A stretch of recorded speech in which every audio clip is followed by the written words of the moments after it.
Você conhecia a pesquisadora Emília Ferreiro?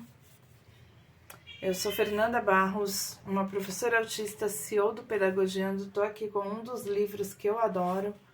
E o primeiro ponto é a gente pensar que Emília Ferreiro revolucionou a pesquisa sobre alfabetização.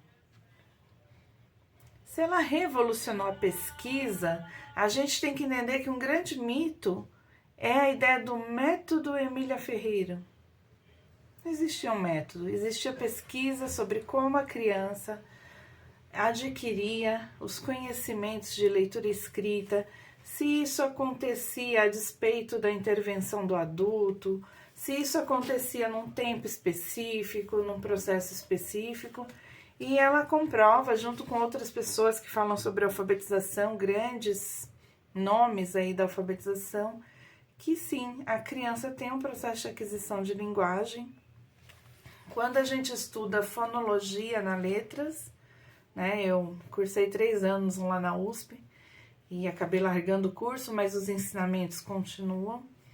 Quando a gente fala da fonologia, a gente percebe que a criança adquire a oralidade, na maioria dos casos, tá? Esse é o percurso padrão de desenvolvimento, quando a gente está falando de marcos de desenvolvimento infantil. Ela adquire a oralidade e, dado momento, com o estímulo do ambiente, sim, ela começa a registrar aquilo de outras maneiras, né? A grafar, seja por meio de desenhos inicialmente, depois com o uso de letras, números e outros símbolos, até que ela adquira a compreensão total sobre a escrita alfabética. E para mim o grande ponto, o grande impacto dessa pesquisa e desse entendimento é que se a criança passa por processos de aquisição, aquilo que ela escreve, aquilo que ela grafa não está errado. Eu cresci ouvindo, tá errado, apaga e faz de novo. E muitas vezes, para muitos dos meus colegas, esse apagar e fazer de novo era extremamente sofrido e muitos desistiam. Eu tenho hiperfoco em linguagem, em palavras, então, para mim, listas e listas de palavras, uso do dicionário, pesquisas, isso nunca foi aversivo de maneira nenhuma. Na verdade, era o meu melhor lugar, né? Dentre tudo que Emília coloca, esse meu livro aqui, ele é todo marcadinho. Eu coloco post-its, eu escrevo nas páginas, eu marco com marca-texto e assim por diante. E tem aqui um trecho, que está na página 30 do livro, com todas as letras, que diz assim: ninguém tenta compreender o que a criança quis escrever, porque se supõe que não possa escrever nada até ter recebido a instrução formal pertinente. Na realidade, é melhor que não escreva até não saber grafar de modo conveniente. Ninguém tenta retraduzir o que a criança escreveu, porque ele nega o direito de aproximar-se da escrita por um caminho diferente do indicado pelo método escolhido pelo professor. E eu faço anotações, acho que não dá para ver por causa do lápis. Tá aqui, ó, diferença de produção escrita. A criança não só pode, como ela tem o direito a esse processo educativo. E nesse sentido é que todos os educadores, os alfabetizadores, todos aqueles que colaboram para essa autonomia, para esse papel de centralidade da criança no processo de aquisição de leitura e escrita, entendem que a pesquisa de Emília foi um divisor de águas. E que é uma mulher que deixa um legado que será base ainda de muitas descobertas e de muito trabalho em nossas salas de aula.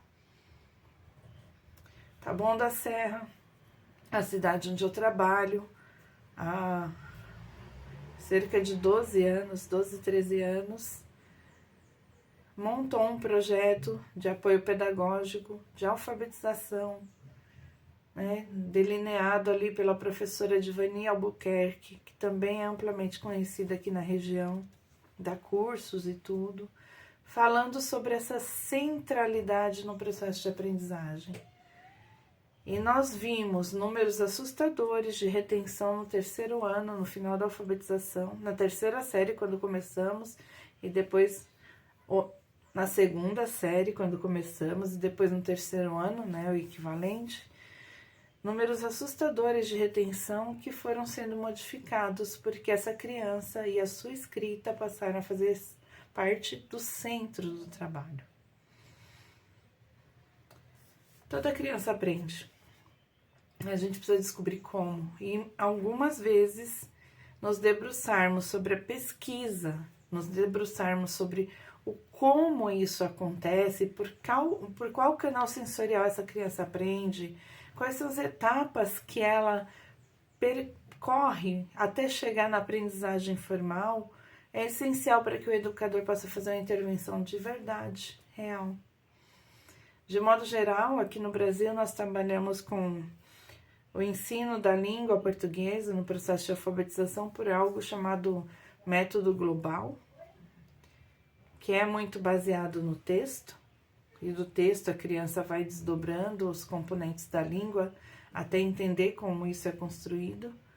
E a gente tem uma outra corrente que é menos utilizada, mas que agora tem voltado às discussões, porque os estudos são robustos sobre a sua eficácia no processo de ensino-aprendizagem, que é a intervenção da instrução fonêmica, do método fônico. Algumas cidades, alguns projetos fazem uso da instrução fonêmica sistêmica, né, com intenção. Não é a criança vai aprender de qualquer jeito, ela precisa de um percurso possível que direcione ela para as aquisições, para os acertos, né, que retome a questão de erro da perspectiva de passo adiante e não de equívoco, de incapacidade.